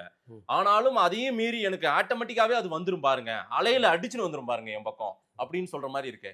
கண்ணை மூடிக்கிட்டு அப்படியே நான் ஓட போறேன், இப்ப இங்க இருந்து நான் ஜெயிச்சிருவேன் அப்படின்றீங்க. இப்ப இருந்து நான் மேரிஸ் ஹோட்டலுக்கு போகணும்னு வச்சுக்க, நான் 2 வீலர்ல வந்திருப்பேன், அது கார்ல வந்திருப்பேன், நான் யாரையும் எதிர்பார்க்க வேண்டாம், நான் பாட்டுக்கு போயிடுவேன். ஓகே, எந்த வண்டியுமே இல்லை. பக்கத்தில் மாதேஷ் அங்கே போகிறவரும் தெரிஞ்சுக்கிட்டு மாதேஷ் என்னார் வருவார், நம்ம அவர் கூட லிஃப்ட் கொடுத்து போயிடலாம்னு உட்காந்துருப்பேன். ஓட்டு போட தயாராக இருக்கான், போய் விஜய்க்கு என்ன செய்யணும்னு அவன் தயாராக ரெடி ஆகிட்டான். நீ முடியாதவன் தானே இப்போ போய் உட்காந்துக்கிட்டு என்னார் வரும்னு பார்த்துக்கிட்டு இருக்கணும். எனக்கு பூத் ஏஜென்ட்டே தேவையில்லைங்க. அந்த காலத்தில் மாதிரிலாம் இப்போ இல்லை, போனால் பட்டன் தட்டினா எதுன்னு போட்டு வர போகிறான், எல்லாமே பக்காவாக பண்ணிட்டான். நீ பெரிய லெவலில் ஓட்டு அவங்க எதுக்குன்னா பணத்தை கொண்டு கொடுத்து வயசானவெல்லாம் வீட்டில் வரப்போகிறதில்ல. அவன் என்ன நினைக்கிறான்னா, எவன் வந்தா ராம ஆண்டான ராவணே ஆண்டானுங்கிற 65 வயசு தாண்டவெல்லாம் வீட்டில் அப்படி தான் இருக்க போகிறான். சரி, அவனுங்களை எப்படியா பணத்தை கொடுத்து கொண்டாந்து ஓட்டு போடுறதுக்கு தான் இந்த படை. ஆனால் இங்கே 60 கீழே 50 கீழே இருக்கவன் புறமே துள்ளி குதிச்சு போய் ஓட்டு போட. யாருக்கு? விஜய். இப்போ ஒரு 26 சாத்தியப்படுமா என்ன? இருங்க, ஒரு பூத்தில் ஒரு தகராறு நடக்குது, கலவரம். அதிமுக இப்போ நான்லாம் ஒரு 20 வருஷத்துக்கு முன்னே பார்த்தீங்கன்னு வச்சுக்க, ஏய் எட்ரா பார்த்துக்கலாம் அப்படின்னு ஏடிஎம்கே டிஎம்கே தகராறு பண்ணுவோம். இன்னைக்கு 2 கட்சியிலுமே இந்த வெஹிக்கிளுக்கு ஸ்கிராப்பிங் பாலிசி கொண்டாந்த மாதிரி எல்லாம் முடிஞ்சு போகிற கேஸ். இதெல்லாம் 60க்கு மேலே ஓய்வூதி கேஸு. அங்கே என்ன பிரச்சனை நடந்தா, மாவட்ட செயலாளருக்கு ஃபோன் பண்ணுவான், மாவட்ட செயலாளர் அமைப்பு செயலாளருக்கு ஃபோன் பண்ணுவேன், அதுக்குள்ளே அவன் ஓட்டு போட்டு எல்லாம் பண்ணிட்டு போயிடுவான்.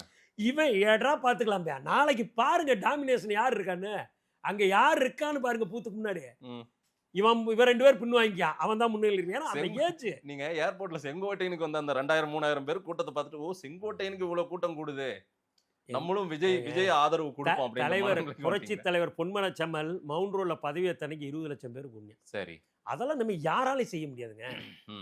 அதான் நான் தான் சொன்னேன், அவருக்கு நிகராக ஒரு தலைவர் கிடையாது. இப்போ இன்னொன்று கூட சொல்கிறேன், இன்னைக்கு கூட நான் மதிக்கிற எடப்பாடியார் பொதுக்குழுவில் ஒரு தலைவர் பொதுக்குழுக்கு போகிறார், அவருக்கு அங்கே என்ன ஏற்பாடெலாம் அடுத்த அங்கே இருக்க தலைவர்கள் அனைத்து இந்திய அண்ணாவோட முன்னேற்ற கழகம் நடத்துகிறோம். எம்ஜிஆர் ஜெயலலிதா படத்தை வச்சு அவர் போய் பூ போடுறார். அண்ணா படம் வைக்கணுமா இல்லையா? வைக்கணுமா இல்லையா? இப்போ நான் சுட்டி காட்டுறேன்னா அந்த இயக்கம் நல்லா இருக்கணும், அவர் மேலே இருக்க அன்பில் சுட்டி காட்டுறேன். அவர்கிட்ட இருக்கவங்க அதை கூட செய்யலை. ஆனால் விஜய் அண்ணாவே எம்ஜிஆரே வச்சிருக்காரு. இதுக்கு என்ன பதில் சொல்கிறீங்க சொல்லுங்க சார்? விஜய்க்கு அண்ணாவும் எம்ஜிஆரும் திடீர்னு எப்படி வந்தாங்க? ஏங்க எப்படி வந்து அவர் என்ன சொல்றாரு? எனக்கு ரோல் மாடல் எம்ஜிஆர்னு சொல்றாரு. அடுத்து இப்போ அம்மையார் ஜெயலலிதாவும் வந்துட்டாங்க செங்கோட்டை போன பிறகு. இங்க பாருங்க, ஒண்ணே அடுத்து திமுக இருந்து யாராவது போனா கலைஞரும் ஒரே போவார். நிமிஷம். இதுதான் சர்வாதிகாரன்றது. எப்படின்னா அம்மாவே அதில் நான் தப்பாக சொல்கிறேன். எப்படின்னா இன்னார் இடத்துக்கு இன்னொருடைய கண்டனன்ஸில் போய் மாற்று கட்சியில் கலந்துக்கூடாது, இதெல்லாம் தவறான பாலிசி. அவங்ககிட்ட போய் அதை எடுத்து சொல்ல முடியாது, அது அந்த இயக்கத்தில் தான் சொல்ல முடியாது. ஆனால் விஜய்க்கு அதான் பண்பு. ஏன் கட்சியில் இருக்க என்ன நேசிக்கிற, இதுக்கு முன்னே ஒரு இயக்கத்தில் இருந்தால் அந்த அம்மாவை நீங்கள் நேசிச்சிருக்கீங்க, படம் வச்சுக்கு நினைக்கிறீங்க. எது பெருந்தன்மை? இதுதான் பெருந்தன்மை. மற்ற கட்சியில் இப்படி சுதந்திரமாக விடுவாங்களா? அங்கே இப்போ ஜெயலலிதா அம்மா இல்லை, மறைஞ்சிட்டாங்க. அவருக்கு எடப்பாடி பிடிக்கல, வெளியேறி போய் தாவேக்காவில் போயிருக்கார். சரி, அவரு அந்த என்னைக்குமே ஜெயலலிதா அம்மா இருக்காருன்னு எங்கேயும் பேட்டி கொடுக்கல. அவருக்கு பிடிச்ச தலைவர் மறைந்த ஒரு படம். இன்னும் யார் யார் எந்தெந்த கட்சியில இருந்து போறாங்களோ எல்லாம் விஜய் கட்சிக்கு போறவங்க யார் எந்த தலைவரோ முன்னாடி எந்த தலைவர் இருந்தாலும் அவங்க போட்டோ வச்சுக்கலாம். அதை கண்டிப்பா அது அவருக்கு சொன்னதான் இல்லை. ஏங்க இது என்னங்க விஜய் படத்தை, இதே தன்மேல் நம்பிக்கை இல்லாத எப்போ ஏன் படத்தை வச்சுக்கிறா, ஏன் படத்தை வச்சுக்கிறாம்பியா, நீ எந்த படத்தை வச்சுக்கிட்டா ஓட்டு என்ன போட போறான்னு முடிவு பண்ணி எதுக்கு அதை பத்தி கண்டு 26 விஜய் தான் மாட்டுறாங்களா? 90% வாய்ப்பு இருக்கு. 90% வாய்ப்பு இருக்கு. அது ஏன்னா பிப்ரவரியில் அலைன்ஸ் நாளைக்கு ஏடிஎம்கேவும் தாவேக்காவும் கூட மெர்ஜ் ஆகலாம். ஆனால் நல்லது ஆகாதுன்னு சொல்ல முடியாது. அரசியல் எதுவுமே நிரந்தரம் கிடையாதுங்க. எப்போவுமே இதான் நடக்கும்னு சொல்ல முடியாது. கடைசி வைகோ கட் அவுட்லாம் வச்சு திருச்சியில் போய் டிஎம்கேன்ட்டு ஏடிஎம்கேவில் போய் கூட்டணி வச்சு அதெல்லாம் ஒரு பெரிய பிரச்சனை ஆகலையா? தேர்தலுக்கு ஒரு 20 நாளைக்கு முன்னாடி நடக்கலையா? என்ன வேணாலும் நடக்கும். விஜய் ஆனால் வளர்ந்து வரும் ஒரு தலைவர், எதிர்கால நம்பிக்கை நட்சத்திரம். இது யதார்த்தமான உண்மை. இப்போ நான் சொல்கிறேன், இடையில் அதாவது பொலிட்டிக்கல் மிராக்கில் என்ன வேணாலும் நடக்கலாம். அதை நம்ம என்ன சார் அன்னைக்கு என்ன இன்று இருக்க கலை யதார்த்தம். விஜய் இப்போ ஏங்க 41 பேர் இறந்தான்னு சொல்கிறோம். அதுக்கு மேலே 1% அவர் செல்வா குறைஞ்சிருக்கா? மனசார சொல்லுங்க. எது செல்வாக்கா? 1% செல்வா குறைஞ்சிருக்கா? யாராவது அந்த இறந்த குடும்பத்தில் இருக்கும் கூட என்ன தெரியுமா சொன்னாங்க? விஜயால தவறில் எங்கள் நேரம் இப்படி ஆயிடுச்சுன்னு தான் சொன்னாங்க. பாதிக்கப்பட்டவன் யாரா விஜய் குறை சொல்லு. நீங்கள் எதுக்கு பேசிக்கிட்டு இருக்கீங்க? மற்ற கட்சிக்காரன் அவரால் போயிட்டாருன்னு. அதாவது எது வேண்டாமோ அதை தடுக்க வேண்டிய உன் கடமை. கள்ளச்சாராயம் குடிச்சு சாவு காரணம் இருந்த அரசு, அப்போ நீங்கள் பொறுப்பல்லவா? இல்லை, தவிக்கின்ற மக்களுக்கு அங்கே தலைவன் அங்கே தான் நிற்கணும். தன்னை பார்க்க வந்த மக்கள் தவிக்கிறாங்களே அப்படின்னு அங்கே நின்றுக்கணுமேன்னு கேட்கறது ஒரு வாதம் தான். அது ஏங்க நீங்கள் போய் நின்றுக்கிட்டு இருக்கிறத, நான் எங்கேயோ வெளியூர் இருந்தால் கூட உங்களுக்கு தேவையான பேசிக் நீட்ஸ் செய்கிறவன் எவன் தலைவன்? இடத்துல நின்று பண்ணுறவன் பாலிடிக்ஸ் விளம்பர பெரியார். அவங்களுக்கு தேவையானது அங்கே இல்லைனாலும் இப்போ கடவுள் என்ன சொல்கிறான்? கடவுள் எப்படி இருப்பாருன்னு யாருமே தெரியாது. இல்லை, விஜய் அப்படி கடவுளோட இல்லை, நான் கடவுளை சொல்லி கடவுள் ஒரு கடவுள் நம்ம கும்பிட்றான். நேரில் வந்து ஏதாவது உதவி பண்ணுறாரா? இல்லை. நம்ம வேண்டிக்கிட்டு போகிறோம், ஏதாவது இந்த வருஷம் நம்ம பையன் பாஸ் ஆயிடணும், இந்த நோய் நல்லாயிரணும்னு வேண்டிட்டு போகிறோம். டாக்டர் தான் உண்மையாலுமே ட்ரீட்மெண்ட் கொடுத்தா கூட அவன் தெய்வத்தை நம்புறான். அது மாதிரி கண்மூடித்தனமாக விஜய் காப்பாற்றுவோன்னு நம்புறான். அந்த நம்பிக்கை நல்லதோ கெட்டதோ நம்புறான். என்ன பண்ணுவீங்க? நான் கேட்குற கேள்வி தான். இப்போ விஜய்க்கு என்ன மாதிரி நான் கற்றுக்கொண்ட பாடம் என்னன்னா, மாற்று கட்சியிலிருந்து அவரை அணுகுவதற்கு நிறைய பேர் கியூவில் வெயிட் பண்ணுறாங்க. ஆனால் இன்னைக்கு உங்களுக்கு ஒரு இமேஜ் இருக்கு. மாற்று கட்சியிலிருந்து வந்தாலும் கரைபடாதவர்களை, ஒரு அமைச்சர்களாக பொறுப்பேற்று சிறை செல்லாதவர்களை, இந்த மாதிரி இருக்கவங்களை எடுத்துக்காமல் நல்லவர்களை இணைத்துக் கொள்ளலாம். இல்லைன்னு சொன்னீங்கன்னா உங்களே அது மாதிரி தான் பேசுவாங்க. எல்லாரும் வர்றான்றதுக்காக நீங்க சேர்த்துக்கிட்டேன்னா தவறு. ஸோ விஜய் ஒரு மாஸ் அப்படின்றீங்க. he is a mass leader. இன்னைக்கு வந்து அவருக்கு மேட்சான தலைவர்கள் யாருமே கிடையாது. இப்போ எடப்பாடி பழனிசாமி ஒரு ஏழை, அதாவது எப்படின்னா ஒரு விவசாய குடும்பத்தில் வந்தவர், படிப்படியா இயக்கத்துக்கு விசுவாசமாக இருந்து உழைத்து வந்தவர். அவர் மேல நம்பிக்கை எல்லாமே இருக்கு. ஆனா is not a mass leader. நல்லா புரிஞ்சுங்க, இவர் மாஸ் லீடர் ஏங்க. அது உருவாக்கப்பட்ட இயக்கம். அதுக்குன்னு எப்படின்னா ஒரு கட்டின வீட்டில் குடியிருக்கு மாதிரி எடப்பாடி பழனிசாமி இந்த வீட்டை கட்டல. அந்த வீடுன்றது இரட்டை இலை பேஸ். அந்த இலை இப்போ அவர்கிட்ட இருக்கு. அவர் பொதுச் செயலாளர். இந்த அதிமுகவுக்கு அவர் தான் பொதுச் செயலாளர். யாருமே பண்ண முடியாது, ஏற்றுக்கிட்டாங்க. ஓபிஎஸ் எல்லாமே செல்லா காசு பேசிக்கிட்டு வேணா இருக்கலாம்.